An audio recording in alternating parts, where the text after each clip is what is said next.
하나님 아버지 고맙고 감사합니다. 오늘도 주님께 저희가 약정한 이 시간에 하나님의 말씀 앞에 나왔습니다. 하나님께서 우리에게 친히 명하신 대로 저희가 진리의 말씀을 올바르게 나누어 하나님 앞에 부끄러움 당하지 아니하는 일꾼이 되도록 인정받기를 원하옵고, 주님께서 약속하신 대로 모든 진리 가운데로 인도해 주셔서 저희가 잘 깨닫고 믿고 순종을 통해서 주님께서 기뻐하시는 복된 좋은 열매들로 하나님을 영화롭게 하고 또 하나님을 기쁘시게 해드리며 우리에게는 큰 복과 유익이 되도록 역사해 주시기를 저는 간절히 간구드립니다. 하나님께서 부족한 자에게 맡기신 말씀의 사역인 줄 알고 심히 무지하고 또 무능하고 무기력한 줄 아오나 주님 앞에 담대히 믿음으로 나와서니 주께서 약속하신 대로 능하게 하시고 주님의 영으로 충만하게 채우셔서 이 하나님의 말씀의 사역을 온전히 성취하시기를 간절히 간구드립니다. 주께서 갈망하는 마음은 있지만 여건이 되지 않아서 또 여러 가지 피치 못할 사정으로 참석치 못한 모든 지체들을 지켜주시고 무엇보다도 그들의 마음을 온전히 지키셔서 하나님을 향한 또 하나님의 말씀을 향한 또 하나님의 거룩한 형제들이 모여있는 이 집회를 향한 그들의 갈망을 주님 붙들어 주시기를 간절히 기도드립니다. 이 시간을 통해서 홀로 영광 받으시기를 다시 한번 간구드리옵고 아버지 손에 이 시간을 의탁합니다. 모든 말씀을 우리 주 예수 그리스도 이름으로 기도하옵나이다. 아멘. 예, 마태복음 둘째 시간인데요.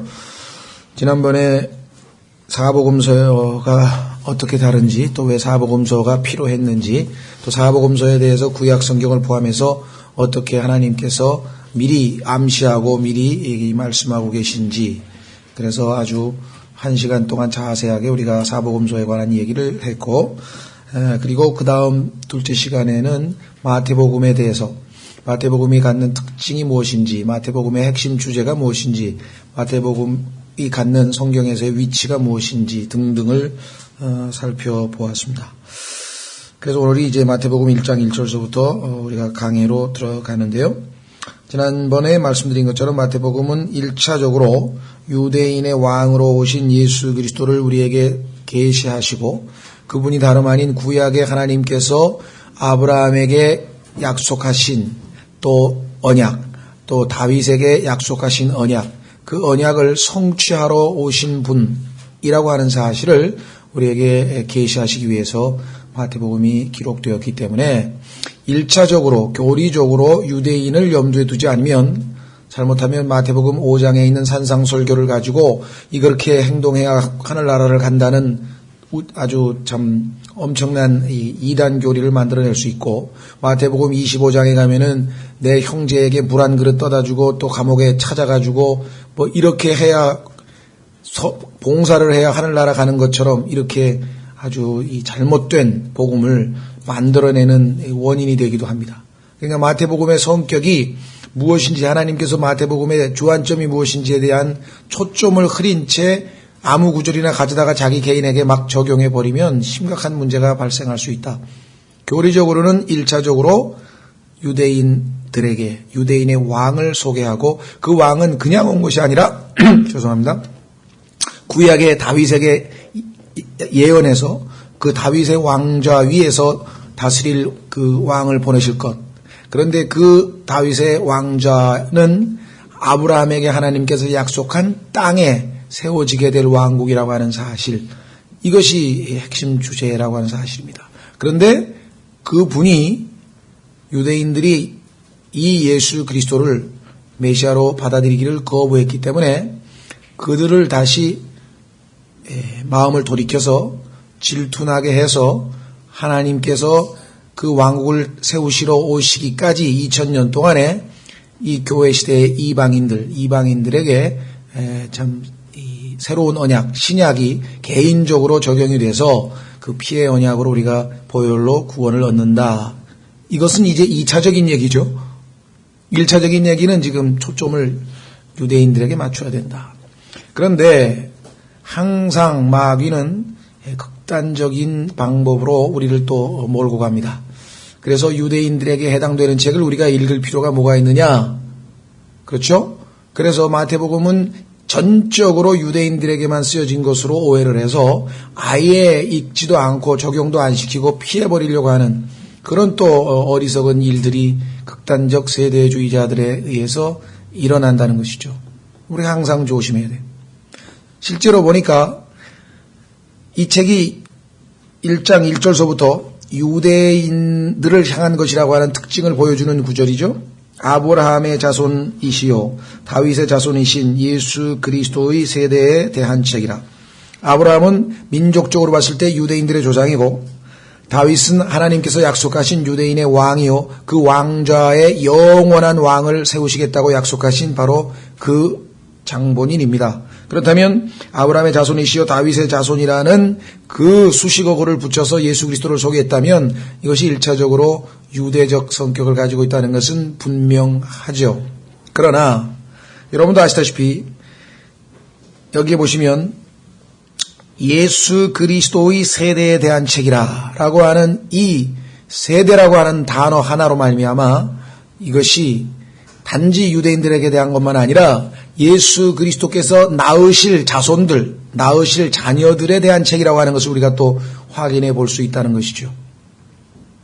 안타깝게도 뭐 예수 그리스도의 세계라, 예수 그리스도의 족보라, 예수 그리스도의 가계라, 뭐 계보라 전혀 엉뚱하게 이 성경을 번역을 해서 이 generation이라고 하는 단어의 아주 깊은 뜻을 놓치는 건 물론이고, 성경을 성경으로 비교해서 성경을 풀어야 하는 이 소위 말하면 이 관련 구절들을 레퍼런스를 갖다 다 망쳐버리는 거예요. 성경을 성경으로 찾아야 되는데 단어가 바뀌어버렸으니까 안 만들어버린다 이 말. 참으로 이건 치명적인 아주 잘못이고 잘못된 일이죠. 그래서 이 generation이라고 하는 단어는 우리가 일반적으로 알고 있는 개념이 좀 틀립니다. 우리는 세대의 차이라는 말 많이 쓰죠.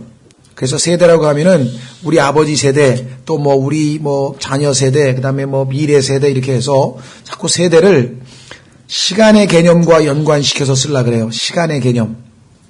그래서 뭐 1세대가 뭐 40년이라는 사람도 있고 50년이라는 사람도 있고 뭐 그런 얘기들을 많이 합니다. 그러나 성경에는 그 어디에도 세대라고 하는 단어는 시간의 개념과는 관계가 없는 것이에요. generation이라고 하는 것은 낳는다는 거예요. 생산한다는 것이에요. 그래서 전기를 생산하는 것을 우리가 generator라고 그러죠. generator. 그렇죠? 그리고 재생산. 우리가 이미 한번 아담으로부터 생산됐죠. 아담이 우리를 생산해서 우리가 태어났는데 그 생산은 육적인 생산이기 때문에 결국은 죽을 수밖에 없게 된 운명이고, 재생산 regeneration, 이것을 우리가 중생이라고 하고 거듭남이라고 하는 것이에요. 다시 생산을 했다 이게 예수님께서 무엇으로? 성령으로. 그래서 거듭나게 된 것을 우리가 regeneration이라고 하잖아요. 그러니까 이 단어가 지금 교리적으로 굉장히 핵심적이고 중요한 단어인데 이 단어를 아주 킹제임 성경을 제외한 성경에서 거의 다 바꿔놓은 것 같아요. 예수 그리스도의 뭐 계보라 뭐 이렇게 해서 좀 족보나 알려주는 것처럼 지금 오해하고 있는 것 같습니다. 이 단어는요, 창세기 2장 4절에 사실 처음 나와요. 그런데 이 단어 하나가 엄청나게 핵심적인 교리를 밝혀주는 또 단서가 되고 있어요. 소위 말하는 갭 이론이라고 하는데, 사람들이 갭 이론이 아니죠. 창세기 1장 1절부터 1장 2절 사이는 갭이 있는 거지. 그건 사실이지, 객관적인 사실이지 갭이 이론은 아닙니다. 어쨌거나 창세기 2장 4절에 보면 이것도 역시 사람들이 의미를 잘 몰라서 틀리게 번역해 놓은 게 많아요. 우리는 지금 4절과 5절을 묶어서 번역했기 때문에 영어로는 4절 첫 줄에 있는 것이 우리는 5절 끝부분에 가 있어요. 땅과 하늘들이 창조된 때 곧 주 하나님께서 그것들을 만들고 들의 모든 초목이 땅에 있기 전에 초목을 만들며 들의 모든 채소가 자라기 전에 채소를 만드신 날에 하늘들과 땅의 생성세대들이 이러하니라. 영어 성경을 보면 4절에 먼저 나옵니다. 이게 These are the generations of the heavens and of the earth. 직역을 하면 이것들이 하늘들과 땅의 세대들이라 이렇게 된 거예요. 여러분 생각을 해보십시오. 왜 세대들이라고 복수가 나올까요? 아주 이게 중요한 얘기거든요. 창세기 1장 1절에 하나님께서 하늘과 땅을 창조하셨죠? 예. 이게 first generation이에요. 하늘과 땅의 first generation. 그렇죠. 그런데 1장 2절에 하나님께서 심판을 하셨어요. 그래서 1장 3절에 재생산을 하셨어요. 재생산. 그러니까 지금 2장 4절에서 1장과 2장 3절까지의 내용을 종합해서 결론을 내리는 그 2장 4절에서는 뭐라고 해야 되겠어요? generations. 1장 1절에 1세대가 있고 그 1장 3절서부터 2장 3절까지가 2세대가 second generation이 있었잖아요. 두 번째로 나온 하늘과 땅이 있었죠. 그 다음에 베드로 후서에 가니까 새 하늘과 새 땅 third generation이라고 나중에 나오잖아요. 미래에 있게 될 새 하늘과 새 땅은 그래서 지금 현재에 있는 것을 현재에 있는 땅과 하늘. 창세기 1장 1절을 옛 하늘과 땅. 그 다음에 미래의 새 하늘과 새 땅. 이렇게 해서 지금 three generations로 하나님께서 하늘과 땅을 만들어 놓으신 것을 우리가 보게 됩니다. 그러니까 이 generation은 교리적으로 어마어마하게 중요한 단어이기 때문에 마귀가 가만둘 리가 없는 단어예요. 이건 반드시 어떻게든지 변질을 시키든 corrupt를 시킬 수밖에 없는 그런 단어입니다. 자, 얼마만큼 중요하나? 창세기 5장. 이것을 구분하면 여러분들이 복음을 이해할 수 있습니다.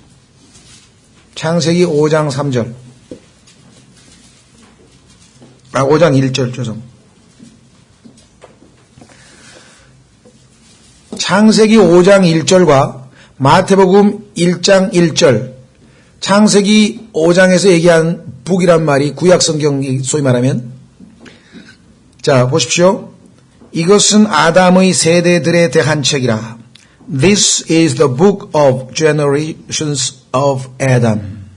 이것은 아담의 세대들에 대한 책이라. 그런데 이 아담의 세대들에 대한 책은 맨 끝에 뭐로 끝났습니까? 말라기로 가보십시오. 맨 끝에. 아담의 세대들에 대한 책은 저주로 끝나요. 저주로. 말라기 4장 6절. 그가 아버지들의 마음을 자녀들에게로 돌아오게 하며 자녀들의 마음을 그들의 아버지들에게로 돌아오게 하여 내가 와서 저주로 그 땅을 치지 아니하게 하리라.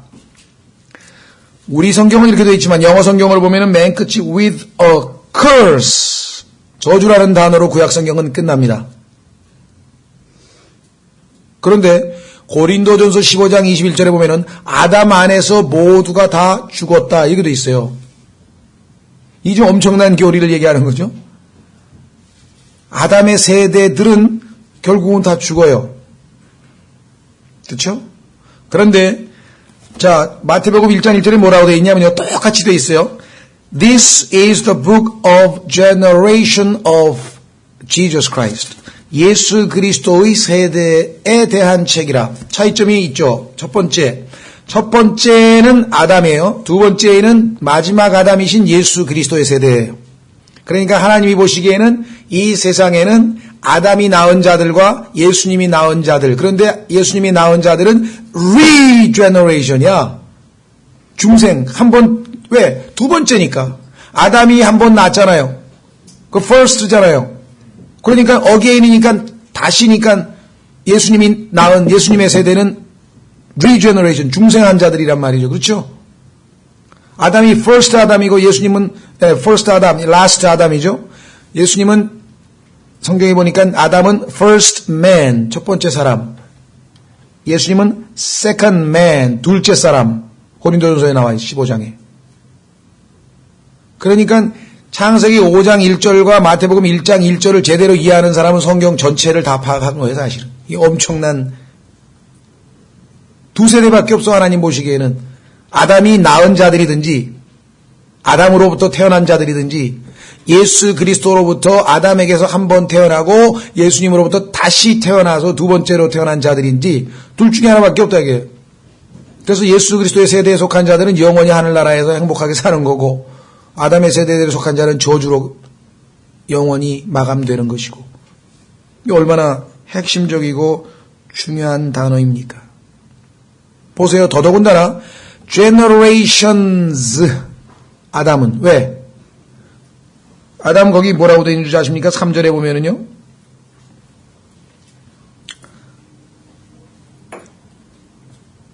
아담이 130년을 살며 자기 모양대로 자기 형상에 따라 아들을 낳아. 살며 나. 그쵸? 그 다음에 5절에 가면 아담의 전생에는 930년이었으며 그가 죽으니라. 아담의 세대들은 하나님께서 복잡하게 생각할 수 없어요. 아무리 멋지게 살았던, 나중에 훌륭하게 살았던, 아주 막 그냥 어떻게 훌륭하게 살았던, 하나님 보시기에는 아담의 생애는 딱 3개뿐이에요. 어떻게 됐습니까? 살며, 그 다음에 나 죽었더라. 살며 낳고 죽었더라. 살고 낳고 죽는 것, 이 3가지로 돼 있어요. 그게 하나님이 보시는 아담의 세대들의 특징이에요. 그런데 예수 그리스도의 세대에 관한 책을 보면 마태복음 1장 1절에 낳고 죽었다는 얘기 없어요. 왜 그렇습니까? 영생을 소유하고 있으니까. 안 죽죠. 죽어도 사니까, 부활하니까. 성경 전체가 이 두 구조를 이해하면 다 이해하는 거예요, 사실은. 전체 구조는. 예. 자, 그래서 시편 22편으로 갑니다. 시편 22편으로 가면 아주 엄청난 진리가 숨겨져 있어요.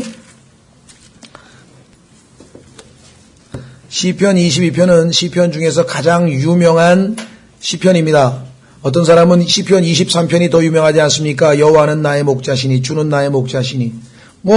유명한 걸로 치면 그럴지도 모르겠어요. 그러나 교리적 핵심으로 보자면 시편 22편은 메시아 시편의 핵심입니다. 예수 그리스도의 십자가에 관한 내용이고 22장 1절에 보면 나의 하나님이여 나의 하나님이 어찌하여 나를 버리셨나이까 라고 하는 예수 그리스도의 십자가에서의 마지막 말씀이 여기 기록되어 있다. 그렇죠? 이 내용 쭉 읽어가시면 바로 예수 그리스도의 십자가 시편이라고 하는 것을 금방 알 수 있습니다. 다 볼 것도 없이 너무 많으니까 18절 자기들끼리 내 옷들을 나누고 내 겉옷을 놓고 제비를 뽑나이다. 제비 뽑죠? 22절 내가 주의 이름을 내 형제들에게 밝히 보이고 회중의 한가운데서 주를 찬양하리이다. 이 구절은 예수님께서 히브리서 2장에 인용하신 말씀 아닙니까? 히브리서 2장에서 예수님께서 해당되는 인용 구절이라 이면 그뿐만 아니라 얼마나 많은지 몰라요. 그래서 결국은 예수님께 경배하는 것으로 드디어 27절 세상의 모든 끝이 주를 기억하고 돌아오며 민족들의 모든 족속이 주 앞에 경배하리니 왕권은 주의 것이요 그분은 민족들 가운데서 다스리는 자이시로다. 십자가를 통해서 구속을 완성해서 이제 영광을 받으시는 모습이 나와 있는데, 자 이제는 문제는 뭐냐? 30절 한 씨가 그분을 섬기리니 주께서 그것을 한 세대로 여기시리라. 그들이 와서 앞으로 태어날 한 백성, 한 씨 예수님의 몸된 교회, 한 세대 예수님의 몸된 교회, 태어날 한 백성 예수 그리스도의 몸된 교회, 예수 그리스도의 십자가의 보혈을 통해서 생길 한 백성. 그런데 그 한 백성은 태어날 백성, 태어나게 될 거야 앞으로. 근데 그게 한 세대야. 마태복음 1장 1절에 예수 그리스도의 세대야. 그를 한 씨라고 했어요. 왜? 생명이 있으니까, 나았으니까. 그렇죠? 이사야서 53장으로 갑니다. 이사야서 53장.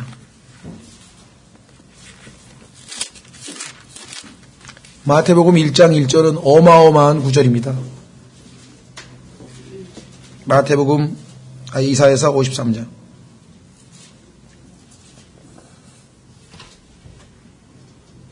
예수님에 대해서 말씀하시기를 8절에 그는 감옥에도 가지 못하고 공정한 재판도 받지 못하였으니 불의하게 재판을 받으셨죠.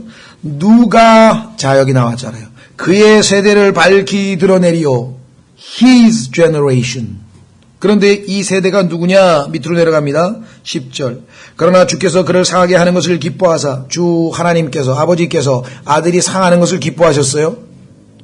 세디스트인가요? 아니죠. 그 예수 그리스도의 상함을 통해서 얻게 될 아들들 때문에 기뻐하신 거죠. 그에게 고통을 주셨은즉 주께서 그의 혼을 죄로 인한 헌물로 삼으실 때 그가 자기 뭘 봐요? 씨를 보고. 그게 8절에 그의 세대 아닙니까? 자기 씨를 보고. 십자가상에서 예수님이 왜 고통 속에서도 기뻐하실 수 있었어요. 하늘의 미랄로 자기가 땅에 떨어졌기 때문에 그 씨로 말미암아 많이 맺게 될 그 열매, 그 씨, 여기 나와. 그가 자기 씨를 보고 자기 날들을 길게 하며 또 주의 기뻐하시는 일이 그의 손에서 번영하리이다. 그러니까 마태복음 1장 1절은 단지 유대인의 왕으로 오신 예수님만 계시하신 것이 아니라 그 속에 이미 향후 유대인들의 거부와 더불어 예수 그리스도를 통해서 regeneration, 다시 태어나게 될 사람들에 대한 계시가 암시되어 있다는 거죠. 그렇죠? 그런데 이 내용이 로마서 5장 12절서부터 21절까지 자세하게 나오고 고린도전서 15장 뒷부분에 45절서부터 자세하게 나옵니다. 아담 둘을 비교하는 거예요. 두 씨에 대해서 이해하고 두 아담에 대해서 이해하고 두 인류에 대해서 이해하면 성경 전체를 꿰뚫 다 보는 거죠. 그렇죠? 그래서 아담과 예수 그리스도의 화해, 이거를 막기 위해서, 이거를 방해하기 위해서 마귀가 개입을 한 거 아닙니까? 끊임없이. 그게 지금 영적 전쟁을 벌이고 있는 우리가 이 땅에서. 자, 그래서 우리는 이 마태복음 1장 1절이 갖는 아주 깊은 그 의미가 참 얼마나 중요한가. 그래서 단지 마태복음을 대할 때 100% 유대인에게만 교리적으로 적용하고 그다음에 나이는 더 이상 안 한다가 아니라 얼마든지 우리에게 영적 적용이 가능하고 교회 시대에 대한 암시가 나옵니다. 마태복음 16장에 교회라고 하는 단어가 나옵니다. 18장에 교회라고 하는 단어가 나옵니다. 그렇죠. 그리고 이방인들을 간간히 예수님께서 복을 축복하시는 장면이 나옵니다. 이거 다 뭐예요? 앞으로 유대인들에 의해서 거부당하실 왕이 그 이후에 전개될 미래에 대한 대비를 다 하고 계신 것이겠죠. 그렇죠? 그래서 우리는 극단적 세대주의적인 관점에서 전적으로 이건 유대인의 책이기 때문에 우리와는 상관없다라고 하는 관점에서 보아서는 안 된다. 그 유대인 중에서 구원받는 자들이 나오고 이방인들 중에서 구원받는 자들이 나와서 예수 그리스도의 세대를 형성하고 몸된 교회를 형성하게 될 것이기 때문에 그렇죠. 그렇죠? 예. 뿐만 아니라 어떤 분들은 산상설교를 보면 그거 천년왕국에서 헌법인데 우리하고 무슨 상관이냐. 우리가 천년왕국에서 예수님과 함께 왕노릇 안 하나요?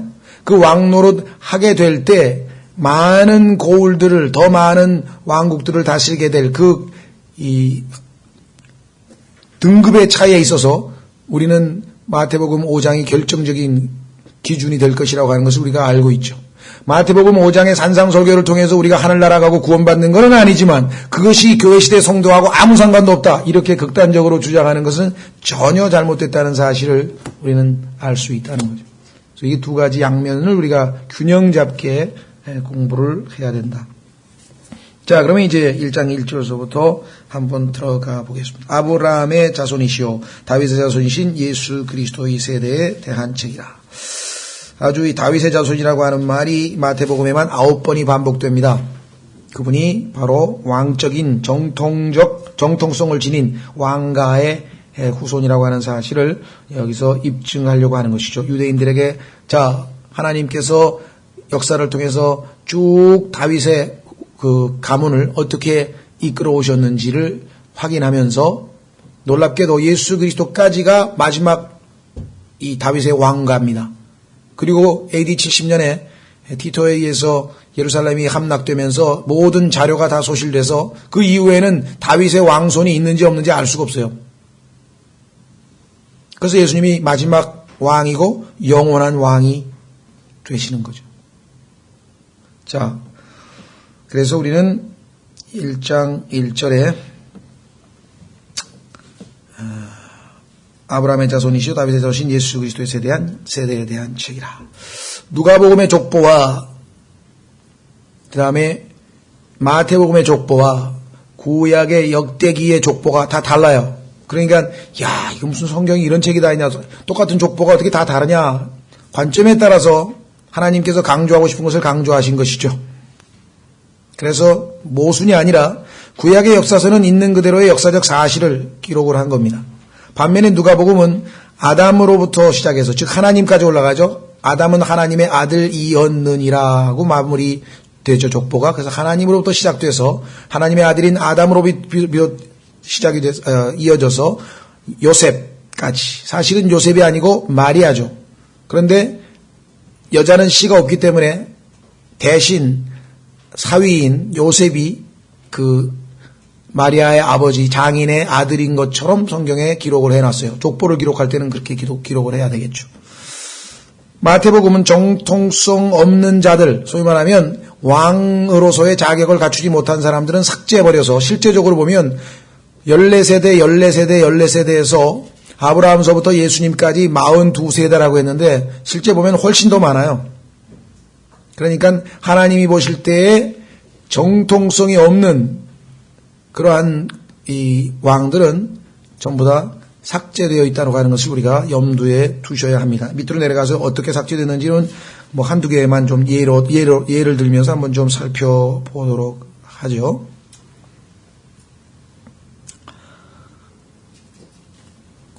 반면에 누가복음의 경우에는 왕의 노선이 아니고 소위 말하면 이 정통 합법적인 우리가 보통 법적인 족보에 해당된다 이렇게 판단하면 되겠죠. 자, 성경에 보면 마귀가 이 왕가의 혈통을 망가뜨리거나 아니면 끊기 위해서 집요한 공격을 한 것을 우리는 볼 수 있습니다. 예를 들면 아브라함이 이집트로 임시로 그 기근을 피해서 내려갔다가 잘못하면 사라가 이집트의 파라오에게 그죠? 잘못하면 팔려갈 수밖에 없는 그런 상황이 발생했는데 하나님께서 그것을 막으신 것을 우리가 확인할 수 있죠. 그래서 여기 보시면 아브라함은 이삭을 낳고 아시다시피 이스마엘은 하나님의 정통성에서 벗어나 있죠. 뺐습니다. 이삭은 야곱을 낳고 에서도 뺐습니다. 야곱은 유다와 그 형제들을 낳고 유다와 그 형제들 12지파 다 하나님께서 인정하셨지만 문제는 그 중에서 왕가를 이어받은 왕을 배출할 지파는 바로 유다 지파였다. 그래서 하나님께서 창세기에 보면은 유다에 대해서는 바로 왕이 될 것을 미리 예언해 놓으신 것이에요. 얼핏 보면 첫 번째 왕은 사울이니까 베냐민 지파 아닙니까? 그러나 곧바로 하나님께서 다윗을 왕으로 세우시면서 그 이후에는 계속해서 다윗의 후손들이 왕위를 차지할 수 있도록 배려하셨죠.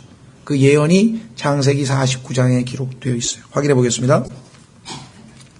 성경은 전체가 시줄과 날줄로 얽혀서 계속해서 하나님의 놀라운 진리들을 계시하고 있습니다. 창세기 49장 8절 하나님께서 야곱을 통해서 단순히 그저 이스라엘의 미래를 예언한 것이 아니라 그 속에 담겨져 있는 하나님의 경륜과 계획이 숨겨져 있다. 유다야 너는 네 형제들이 찬양할 자니라. 49장 8절 창세기 49장 8절 네 형제들이 찬양할 자니라. 유다라는 이름이 찬양하다는 뜻입니다. 찬양받으실 분이죠. 내 손이 내 원수의 목을 잡을 것이요. 예수 그리스도의 재림과 관련되어 있죠. 내 아버지의 자식들이 내 앞에 전하리로다. 모든 혀가 예수님을 주라고 인정하고 예수 그리스도 앞에 무릎 꿇고라고 성경에 얘기했죠. 유다는 사자 새끼로다. 사자, 유다 지파의 사자죠. 내 아들아 내가 탈취한 것을 떠나서 위로 올라갔다다. 예수 그리스도의 승천과 관련되어 있죠. 그가 엎드리고 웅크린 것 같이 사자 같고 늙은 사자 같으니 누가 그를 깨워 일어나게 하리요. 구약에 보면은 예수 그리스도께서 지상 재림하는 것을 마치 잠에서 자다가 깨어난 사람이 일어나서 내려오는 것으로 묘사되어 있어요. 이게 전부 다 성경을 전체를 읽어보면 이게 전부 다 예수 그리스도의 재림에 관한 얘기라는 것을 알 수 있어요. 실로가 오실 때까지 홀이 유다를 떠나지 아니하며 홀, 왕권을 상징하는 거죠. 여기 나왔잖아요. 왕권. 법을 주는 자가 그의 발사에서 떠나지 아니하리니 법을 주시는 분 아니에요. 그에게 백성이 모이리로다. 그러니까 재림이고 그 다음에 11절서부터는 초림이 나오네요. 그가 자기의 어린 수나기를 포도나무에 매며 자기의 나귀 새끼를 좋은 포도나무에 매리니 그가 자기 옷을 포도즙에 빨며 자기 의복을 포도의 피에 빨았도다. 그의 눈은 포도즙으로 인하여 붉겠고 이는 그의 이는 우유로 인하여 희리로다. 하여간 우리가 초림 재림을 포함해서 예수 그리스도에 대한 집중적인 예언들이 나와 있는데 그래서 지금 이 예수님의 제너레이션에 보니까 뭐가 나와 있어요? 유다와 그의 형제들 11 형제들보다 하나님께서 유다에다가 초점을 맞추고 있다는 사실을 우리가 주목을 하고 따라가야 되겠죠. 유다는 다말에게서 베레스와 세라를 낳고, 베레스는 헤스로를, 헤스로는 람을 낳고, 람은 아비나답을 낳고, 아비나답은 나손을 낳고, 나손은 살몬을 낳고, 살몬은 라합에게서 보아스를 낳고, 보아스는 룻에게서 오벳을 낳고, 오벳은 이새를 낳고, 이새는 다윗 왕을 낳고. 자, 그 다음에 보면은 다윗 왕은 우리아의 아내였던 여자에게서 솔로몬을 낳고. 근데 솔로몬 왕이란 말 들어가 있습니까? 안 들어가 있습니까? 안 들어가 있죠. 솔로몬은 나중에 천년 왕국에서 평강 가운데 다스리실 예수님을 예표하고, 다윗은 왕국을 창립하시는, 세우시는 예수 그리스도를 예표하는데, 왕좌를, 다윗의 왕좌라 그러죠. David's throne. 다윗의 왕좌의 창시자만 여기서 지금 부각시키는 것이에요. 바로 그 왕좌 위에 앉으실 분이 예수 그리스도이기 때문에. 그래서 솔로몬에게는 왕이란 말이 안 붙어 있죠. 왕이지만. 자, 여기 보면 다말, 라합, 룻이라고 하는 여인이 3명이 나왔고요. 그 다음에 밑으로 우리아의 아내 4명이 나와 있네요. 그리고 마지막 마리아는 맨 끝에 나오죠. 이 5 여인이 나오는데 그 중에서 다말, 여러분 잘 아시는 것처럼 아주 좋지 않은, 물론 책임은 시아버지에게 있었지만 그래도 그 하는 짓이 아주 형편없는 여자고, 라합 창녀라고 성경에 아예 소개되어 있고, 룻, 물론 룻은 덕스러운 여인으로 예수 그리스도의 몸된 교회를 예표하지만 예수 그리스도의 몸된 교회가 처음부터 그렇게 덕스러운 여인이었느냐? 아니었죠. 이방 여인이었어요. 정말 오갈 것 없는 비참한 처지에 놓였던 이방 여인이었죠. 룻. 그 다음에 우리아의 아내, 말할 것도 없죠. 다윗과 간음을 저지른 여인입니다. 이런 여인들이 예수 그리스도의 세대의 그 족보에, 계보에 들어있다고 하는 것, 여러분도 어떻게 생각하십니까? 전적으로 하나님의 은혜고, 이와 같은 것을 통해서 집요하게 하나님께서 계획하신 것을 망치려고 했던 그 마귀가 하나님의 은혜 앞에 무너지는 것을 우리가 볼 수 있는 것입니다. 그래서 우리는 다윗 왕에서 초점을 맞춘다.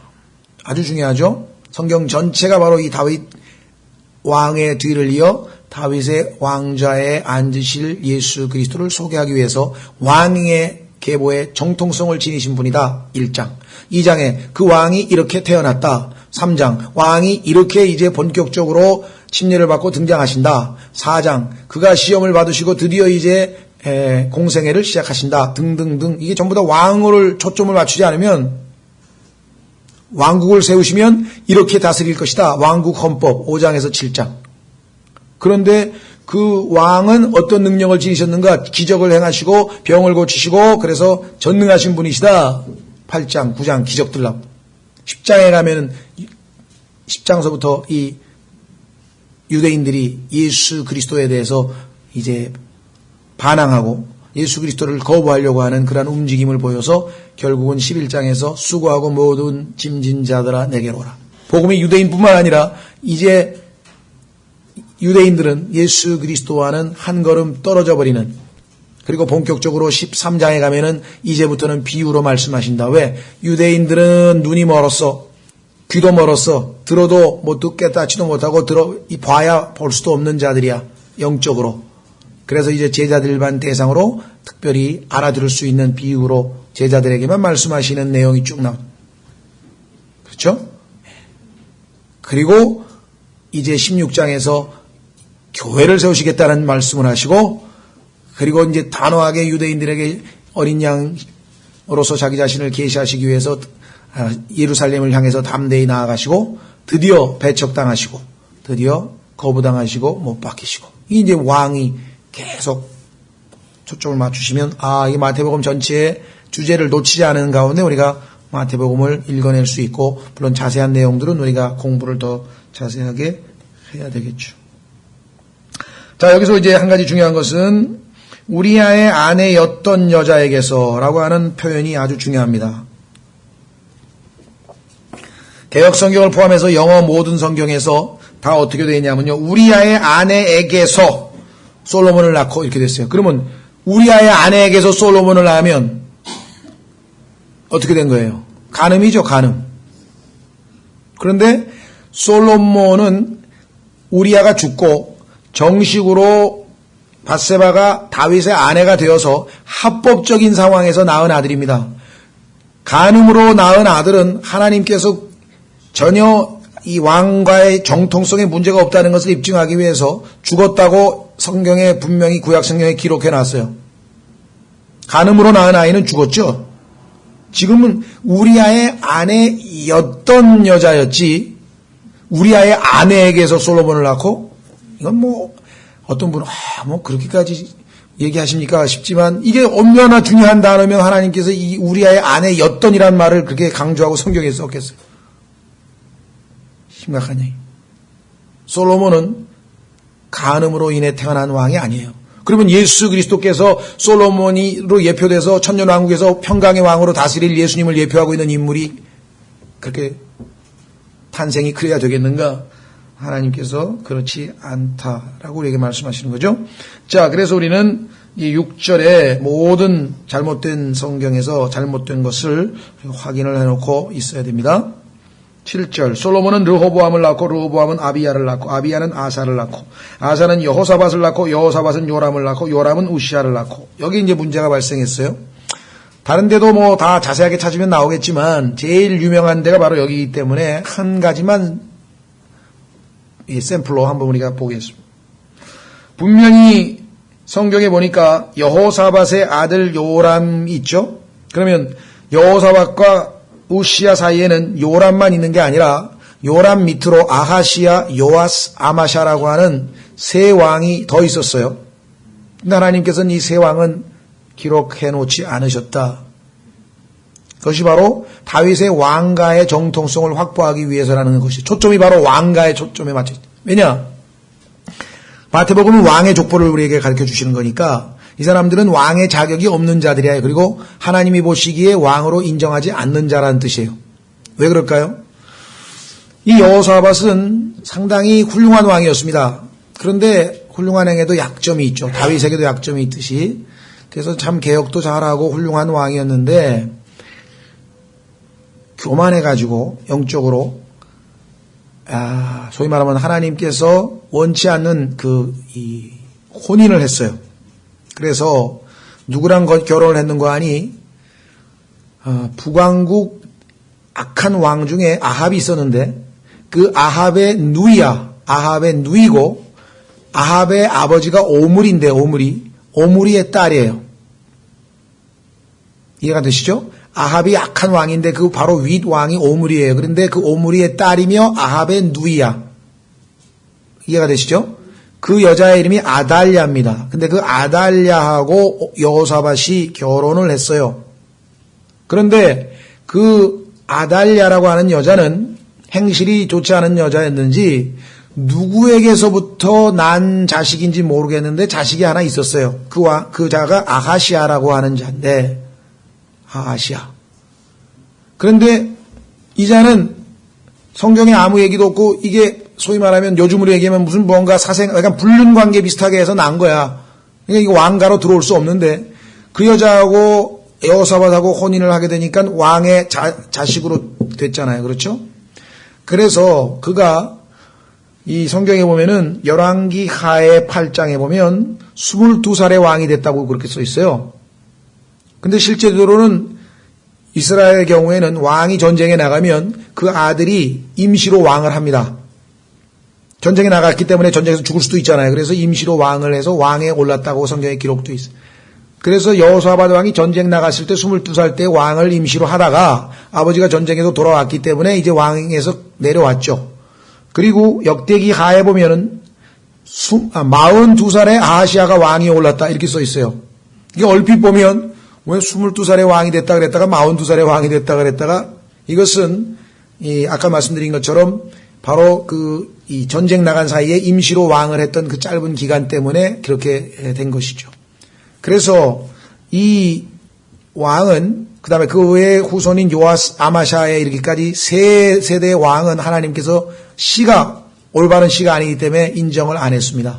그래서 여호사밧의 아들인 요람 한 사람하고 그 요람의 아들 우시야만 하나님께서 왕으로 인정했기 때문에 여기 보면 요람이 우시야를 낳고가 아닌, 요람이 우시야를 낳고 사이에 3명의 왕이 지금 족보가 빠져 있는 것을 우리가 확인해 볼 수 있는데, 이것은 왕의 씨를 보호하기 위한 하나님의 아주 치밀한 그러한 계획이다. 아까 말씀드린 것처럼 아브라함이 씨가 혼잡하게 되지 않도록 아비멜렉으로부터 죄를 짓지 못하게 막으셨죠. 다윗의 경우도 간음 중에 난 자식은 하나님께서 죽이시고 새 왕으로 솔로몬 왕을 택하셨죠. 여기도 마찬가지. 그래서 하나님께서 이 순수하게 왕의 혈통을 보호하고 계신 것을 우리가 기억을 하시면 되겠습니다. 자, 그래서 우리는 이제 어디까지 왔나요? 9절. 우시야는 요담을 낳고 요담은 아하스를 낳고 아하스는 히스기야를 낳고 히스기야는 므낫세를 낳고 므낫세는 아몬을 낳고 아몬은 요시야를 낳고 요시야는 여고니야와 그의 형제들을 낳았으니 그 무렵에 그들이 바빌론으로 끌려가니라. 자, 그러니까 아브라함서부터 다윗까지가 14세대고 그 다음에 솔로몬에서부터 여기 여고냐까지가 지금 또 14세대입니다. 그들이 바벨론으로 끌려간 뒤에 여고냐는 스알디엘을 낳고 스알디엘은 수룹바벨을 낳고, 여기도 보면은 여고냐가 스알디엘을 낳은 것이 아니에요. 역사에 보면 이게 또 뭐가 빠져 있어요. 생략된 게 많아요. 하나님께서 왕의 정통성과 상관없을 때에는 과감하게 왕의 족보를 소개하기 때문에 빠져 있다는 사실을 여러분들이 성경에서 모순이 아닙니다. 이것은 하나님의 의도를 우리가 간파를 해야 되겠죠. 자, 여기서 아주 핵심적인 인물이 누구냐? 소위 말하면 여고냐라고 하는 인물입니다. 자, 이 여고냐라고 하는 인물에 대해서는 우리가 예레미야서로 가봐야 돼요. 왜냐하면 하나님께서 이 여고냐에게 저주를 하시고 그로하여금 여고냐의 후손은 결코 왕이 될 수 없다, 절대로 왕이 될 수 없다고 하나님이 선언을 하셨기 때문에 문제가 되는 거예요. 자, 확인해 보겠습니다. 예레미야 22장으로 가셔야 돼요. 예레미야 22장.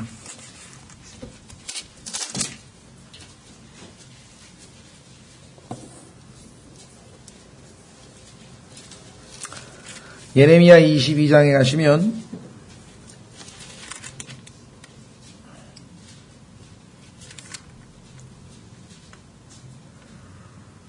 어, 24절에 보면 주가 말하노라 내가 살아있음을 두고 맹세하노니 비록 유다왕 여호야김의 아들 고니야가 내 오른손에 인장반지라 할지라도 내가 거기서 너를 빼내어 내 생명을 찾는 자들의 손과 네가 두려워하는 얼굴을 가진 자들의 손, 곧 바빌론 왕 느부갓네살의 왕 손과 갈대아 사람들의 손에 넘겨주리라. 또 내가 너와 너를 낳은 내 어머니를 다른 나라 곧 너희가 태어나지 아니한 곳으로 쫓아내리니 거기서 너희가 죽으려니와 그들이 돌아오기를 사모하는 그 땅으로 거기로 돌아오지 못하리라. 이 사람 고니야는 멸시받으며 부서진 우상이냐? 그는 아무 기쁨도 없는 그릇이냐? 어찌하여 그들이 쫓겨나되 곧 그와 그의 씨가 자기들이 알지도 못하는 땅으로 쫓겨나느냐? 씨가 있죠, 있기는. 그런데 문제는 무엇입니까? 29절. 오 땅이여 땅이여 땅이여 주의 말을 들을지어다 주가 이같이 말하노라. 너희는 이 사람을 자식이 없는 자, 자식이 있는데도 왜 자식이 없는 자라고 했을까요? 뒤에 보세요. 자기 날들에 형통하지 못한 자라 기록할지니 그의 씨 가운데 형통하여 다윗의 왕좌에 앉아 유다 안에서 다스릴 자가 다시는 없으리라. 왕통이 끊어진다는 얘기를 지금 하고 계신 것이죠. 자식이 없다는 얘기가 아니었습니다. 자, 문제는 왜 이름이 분명히 여고냐라고 지금 나와 있는데 여고냐에서 고냐가 되느냐? 아시다시피 여라고 하는 것은요, 하나님에 관한 말씀입니다. 여술은 여호수아, 여호와야스, 여자 붙으면 다 이게 야라고 하는 하나님의 이름이 붙어 있는 거죠.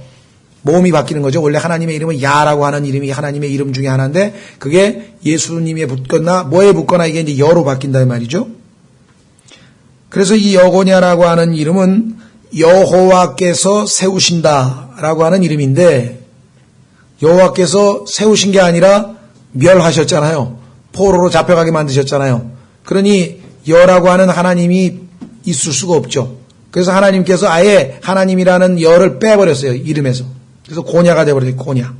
그런데 이 사람의 원래 이름은 여호야긴이에요. 여호야김이 아니고 미음이 아니고 니은. 여호야긴. 그러면 뭐 성경에 한 사람의 이름이 이렇게 많아요. 이 세상에도 많죠. 예. 예를 들면 에이브라함 링컨을 에이브라고도 하죠. 빌 제퍼슨 윌리엄 제퍼슨 클린턴. 원래 이름이 윌리엄 제퍼슨 클린턴. 그런데 빌 클린턴, 슬릭 윌리, 이름 선 대여섯 개. 성경에도 보면은 이름이 바뀐 경우가 종종 나옵니다. 여호야긴인데 그의 이름이 여고냐가 됐고 여고냐가 하나님께서 빼버리고 고냐가 되어버렸다. 자, 이게 왜 이렇게 중요하냐? 이 한 사람 얘기가. 이 여고냐라고 하는 사람에게 하나님께서 절대로 왕이 오를 자가 없다고 하셨기 때문에 만약에 예수님께서 요셉의 씨라면 예수님은 왕이 되실 수 없다 이거예요. 하나님의 말씀에 따르면. 그러니까 이 여고냐라고 하는 이 한 사람이 예수 그리스도의 처녀 탄생을 입증하는 그 인물로 등장하는 거예요. 왜냐하면 예수님이 왕이 되시려면 여고냐의 후손이 돼서는 안 되는데 여기는 지금 여고냐의 후손으로 되셨으니까 뭔가 거기에 여고냐의 후손이 실제적으로 아니라고 하는 뭐가 있어야죠. 예수님이 친아버지가 요셉이 아니죠. 요셉은 여고냐의 친후손이에요. 그러면 만약에 요셉이 예수님을 낳은 요셉이 친아버지라고 한다면은 예수님은 왕이 될 수 없는 자격이 갖춰지지 못하는 거잖아요. 근데 하나님께서는 이렇게 치밀하게 요셉이 예수님의 친아버지가 아니고 하나님께서 예수님의 친아버지로 성령으로 말미암아 잉태하셨다고 성경에 기록되어 있잖아요. 그렇죠? 반면에 예수님께서 그러면은 육신으로는 다윗의 씨에서 났다고 했는데 그러면 요셉은 다윗의 씨 맞는데 요셉의 씨가 아니잖아요, 예수님은. 그럼 성령님으로 났는데 어떻게 예수님이 요셉의 씨가 될까요? 그것은 마리아의 족보로 올라가면 다윗의 아들 중에서 밧세바, 즉 밧세바와의 사이에 4명의 아들이 있었는데 그 중에 하나가 솔로몬이고 그 중에 하나가 나단입니다. 이 두 아들, 솔로몬의 후손이 왕통을 이었고 나단이라고 하는 그 후손의 이 자손이 누구냐면 바로 마리아예요. 그러니까 마리아가 예수 그리스도의 육체적으로 온 다윗의 씨에 해당되는 바로 그 사람이에요.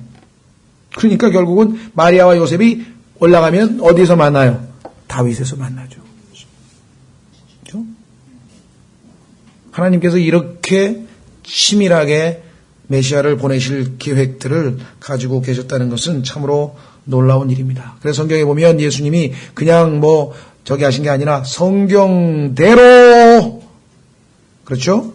죽으시고 성경대로 부활하시고 성경대로 사셨고 그래서 여기 보면은 성취했다는 말이 반복해서 이 마태복음에 나오는 것이겠죠.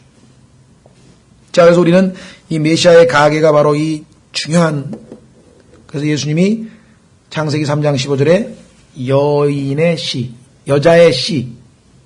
사실은 여자가 씨가 없죠. 사실은 성령으로부터 태어났는데 남자의 씨가 아니다 보니까 육체로 볼 때 예수님의 육체로 보면은 당연히 누구의 씨예요? 여자의 씨가 돼버린 거예요. 그렇죠? 예. 자, 그래서 우리는 이 여고냐라고 하는 인물에 대해서 성경적으로 정확하게 잘 기억하고 있으셔야만 됩니다.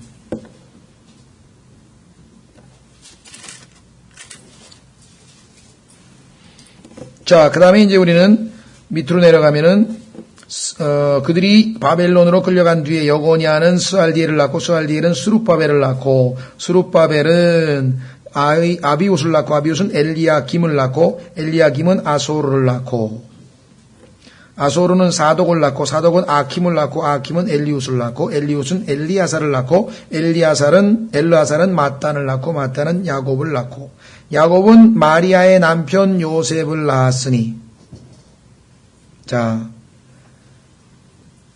마리아의 남편 요셉을 낳았으니, 그러면 하나님께서 요셉을 예수님의 법적인 아버지로 지금 받아들이신 거죠. 마리아에게서, 자, 중요합니다. of whom이라고 하는 이 관계대명사는 앞에 있는 마리아만 받습니다. 헬라어로 보자면 여성으로 되어 있기 때문에 정확하게 구별이 되죠. 영어로도 구분이 안 되는 게 아니죠. 자, 그래서 마리아에게서 그리스도라 하는 예수님이 태어나시니라. 마리아에게서. 그래서 분명하게 우리는 왜 창세기 15장에서 여자의 씨라고 하는 말을 사용하셨는지 이해가 되시죠? 그렇죠? 자, 로마서 1장으로 가면은 바로 그 얘기가 또 반복되어 나옵니다. 로마서는 복음을 풀어놓은 책인데 그 복음이 다름 아닌 하나님의 아들 예수님에 관한 것이 복음인데 그 하나님의 아들이신 예수님은 육신으로는 다윗의 씨에서 나오셨다고 분명하게 기록되어 있는 책이 바로 로마서 1장이죠. 확인해 보겠습니다.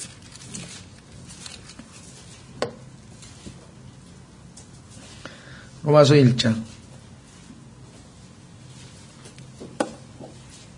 1절부터 예수 그리스도의 종 바울은 사도로 부르심을 받아 하나님의 복음을 위해 구분을 되었으니 이 복음은, 자, 복음은 누구냐? 복음의 내용이 중요한 것도 중요하지만 그 복음의 주인공이 누구냐? 예수 그리스도시죠. 이 복음은 그분께서 자신의 대언자들을 통하여 거룩한 성경 기록들에 미리 약속하신 것으로, 그래서 성경대로 한 말이 반복되는, 자신의 아들 예수 그리스도 우리 주에 관한 것이라. 복음은 예수님에 관한, 그분께서는 육체로는 다윗의 씨에서 나셨고, 바로 이것이 바로 마리아가 다윗의 후손이기 때문에 가능한 얘기였죠. 거룩함의 영으로는 죽은 자들로부터 부활하심으로써 하나님의 아들로 권능 있게 밝히 드러나셨느니라. 만약에 예수 그리스도께서 부활하지 않으셨다면, 그 예수님 알고 보니까 요셉의 씨였구나. 아니면 당시에 예수님을 비방하는 자들이 비방한 것처럼 사생아, 그렇죠? 실제적으로 성경 기록에 보니까 서로 부부가 정식으로, 그렇죠? 함께 자기 전에, 즉 벌써 잉태한 것이 드러났기 때문에 사람들이 사생아라고 예수님을 지칭을 하면서 비방한 것을 우리가 사복음서에서 볼 수 있잖아요. 그렇다면은 우리가 예수 그리스도에 대해서 지금 10몇 절까지죠? 우리가 16절까지 봤습니다. 야곱은 마리아의 남편 요셉을 낳았으니 마리아에게서 그리스도라는 예수님이 태어나시니라. 그러므로 아브라함부터 다윗까지의 모든 세대가 14세대요. 다윗부터 바빌론으로 끌려갈 때까지 14세대요. 바빌론으로 끌려간 때부터 그리스도까지 14세대라. 그러니까 어떤 분이 그런 얘기를 했어요. 17절에 보니까 거짓말이 3개가 들어있대. 실제로 14세대가 아니거든요. 근데 하나님께서 기록하신 것과 우리가 기록하신 것이 다르죠. 셈을 달리 하셔요. 성경에 보면은 계산이 우리하고 다르기 때문에 실제로 성경에 나와 있는 기록하고 비교해 보면 하나님이 써놓은 책하고 안 맞아요. 지난번에 우리 재판관계에서 90년인가 사라져버린 것 기억나시죠? 그렇죠. 하나님께서 계산 안 했다 이게. 왜? 하나님이 통치를 안 하고 이방의 신들의 밑에 가서 노예 생활을 했던 이스라엘 민족의 역사는 하나님이 아예 계산해서 빼버렸다는 것을 우리가 알 수 있잖아요. 그래서 시편 90편으로 가면 하나님이 그 계산법을 우리도 알게 해달라고. 여러분과 제가 24시간 살고 또 일주일 살고 한 달 살고 1년 살고 그래서 길게 살면 80년 사는데 그중에 예수 그리스도를 만난 때가 언제인지 모르지만 예수님을 만나고 나서 기간으로 10년을 살았던 20년을 살았던 30년을 살았던 그것이 중요한 게 아니라 그분과의 관련이 되어져서 그분께서 우리를 통해서 살아내신 삶이 아니라면 그거는 더 이상 성경에서 말씀하시는 사는 게 아니에요. 생명이 아니고 여러분과 제가 믿음으로 산 게 아니라면 그 믿음으로 살지 않은 모든 것들은 다 계산에 안 넣어져요. 삭제돼 버립니다. 아브라함이 86세부터 99세까지 13년을 잃어버린 시간 아닙니까? 마누엘 프루스트가 잃어버린 시간을 찾아서 어떻게 찾아요? 소설에서나 찾지. 잃어버린 시간을 어떻게 찾냐고. 시편 90편에 보시면 이렇게 기도합니다. 10절.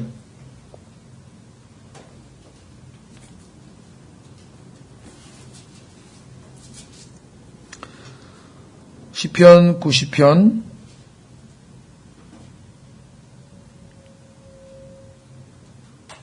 10절 우리의 횟수의 날들이 70년이요 강건하면 80년이라도 그 횟수의 위력은 수고와 슬픔뿐이니 그 위력이 곧 끊어짐에 우리가 날아가 버리나이다. 누가 주의 분노의 능력을 아나이까? 주의 진노는 주의 두려우심과 꼭 같으니이다. 그런즉 우리에게 우리의 날수 세는 것을 가르치사 우리가 지혜에 이르도록 우리의 마음을 쓰게 하소서. 날수를 계산할 줄 알아요. 하나님이 인정하시는 그 날수가 어떤 것인지. 15절 주께서 우리를 괴롭게 하신 날수대로와 우리가 악한 일을 목격한 해수대로 우리를 즐겁게 하소서. 자, 그래서 우리는 다시 마태복음으로 와서 정리를 하고 좀 쉬겠습니다. 17절까지가 지금 한 패러그래프고 그 다음에 이제 18절에 다른 패러그래프가 시작이 되는데요. 자, 14, 14, 14 그러면 총 몇 개입니까? 42세대네요. 그런데 그 42세대가 마무리되면서 누가 등장합니까? 유대인의 왕이신 예수 그리스도께서 회개하라 하늘의 왕국이 가까이 왔느니라. 하늘의 왕국을 세우시러 오신 예수 그리스도가 나타나죠. 그렇죠. 성경에 보면 초림과 재림은 성경에서 얼마나 유사한지 몰라요. 왜 초림 때 원래 하셨어야 할 일을 유대인들이 거부했기 때문에 못하셨죠. 그 재림 때나 초림 때나 똑같은 시츄에이션이 발생한다는 거죠. 자, 여기 나와 있는 것처럼 42라고 하는 숫자는 어쩌면 거의 의도적인 것입니다. 왜 그렇습니까? 42개월간의 대환란이 지나고 예수 그리스도께서 다윗의 왕자에 앉으시러 이 땅에 재림하시는 그것이 예수 그리스도의 재림에 대한 내용이잖아요. 그래서 계시록 12장에 가면은 1260일, 한때, 두때, 반때, 한때 1년, 두때 2년, 반때 3년 반. 그런데 이 사람들은 360일씩 계산하니까 1260일. 그러면 성경에서 또 13장에 가면은 42달 동안 정확하게 42달이라고 하는 표현이 나오죠. 욥기 42장, 왜 42장입니까? 욥이 살고 있던 지역이 우스라고 하는 지역인데 그 우스라고 하는 지역은 42개월 동안 유대인들이 셀라 페트라에서 하나님의 보호하에 광야에서 숨어 지내게 될 적그리스도로부터 피신해서 숨어 지내게 될 그 장소가 우스라는 지역이에요. 거기에 욥이 42개월 동안 누구로부터 박해를 받았습니까? 사탄으로부터. 이게 다 예수 그리스도의 재림과 연관된 말씀들이란 말이에요. 그렇죠? 여기도 지금 보세요. 얼마나, 자, 이 세 그룹인데요. 첫 번째는 다윗인. 그런데 다윗이라고 하는 왕이 처음에 이제 아브라함서부터 시작해가지고 14세대 딱 끝날 때 그 첫 번째, 거기에 해당되는 왕이 누굽니까? 다윗이에요. 그런데 다윗이 사실은 어떤 왕이었습니까? 잘한 것 빼고. 다윗이 간음 저질렀죠? 그 다음에 살인을 저질렀죠. 그런데 이 두 가지가 적그리스도를 상징하고 있는 아주 적그리스도의 죄악의 대표적인 것이에요. 자, 그 다음에 솔로몬으로부터 시작되는 두 번째 14세대는 성전을 어떻게 합니까? 건축을 하면서 여고냐라고 하는 그 마지막 왕이 끝나면서 성전이 어떻게 됩니까? 느부갓네살에 의해서 파괴되죠. 그렇죠? 그 다음에 마지막 세 번째 끝부분은 어떤 일이 벌어집니까? 예수 그리스도께서 탄생하셔서 지금 하늘의 왕국을 선포하고 있는데 누가 지금 이 세상을 장악하고 있어요? 로마가. 예수 그리스도의 재림 때도 살인자요 간음자가 될 그 적그리스도가 하나님의 성전을 파괴하면서 자기가 거기에 멸망에 가증한 것으로 왕이라고 자처하면서 거기에 앉게 될 것이고, 그 당시에 누가? 미국이 아니고 어느 나라가 옛 로마 제국에 부활된 적그리스도의 왕국이 이 땅을 지배하고 있는데 그 42개월이 끝나면서 하늘의 왕이신 예수 그리스도께서 이 땅에 오셔서 다름 아닌 다윗의 왕자 위에서 다스리게 되실 것이 예수 그리스도의 재림에 대한 플랜이잖아요. 초림에 대한 플랜하고 정확하게 일치하고 있다는 것을 우리가 확인해 볼 수가 있습니다. 다니엘서 2장에 보면은 하나님께서 보여주신 그 다니엘의 그 꿈에 다니엘 해석했던 그 느부갓네살이 봤던 그 신상의 바벨론으로부터 시작해서 어디로 끝나요? 맨 마지막에 로마로 끝나잖아요. 그렇죠? 예, 그래서 우리는 이 성경에 정말 우리가 이 숨겨져 있는 것들, 성경 전체를 익숙하면 익숙할수록 하나님 말씀이 정말 치밀하게, 이거 뭐 인간의 그 세포가 그냥 아주 치밀하게 아주 이 뭐랄까요, 구조가 돼 있어서 완벽한 것처럼 하나님 말씀은 magnify, 확대해도 점점 하나님의 위대하심을 밝히 드러내 보이는 것이 이 하나님의 말씀인 책이다 이거죠. 우리가 믿음의 역량에 따라서 정말 아주 피상적으로밖에는 우리가 지금 공부하고 못하고 있지만 영원토록 이 말씀을 우리가 주님으로부터 공부를 해도 영원토록 그 어떤 샘물이 그치지 않는 그런 말씀이기 때문에 하나님께서 주의 모든 이름들보다 더 높이신 그런 책입니다. 우리가 이 책에 대한 평가를 아직도 제대로 잘 모르는 거예요, 사실은. 예. 쉬었다가 우리 18절부터 25절까지 1장을 마무리 짓도록 하겠습니다.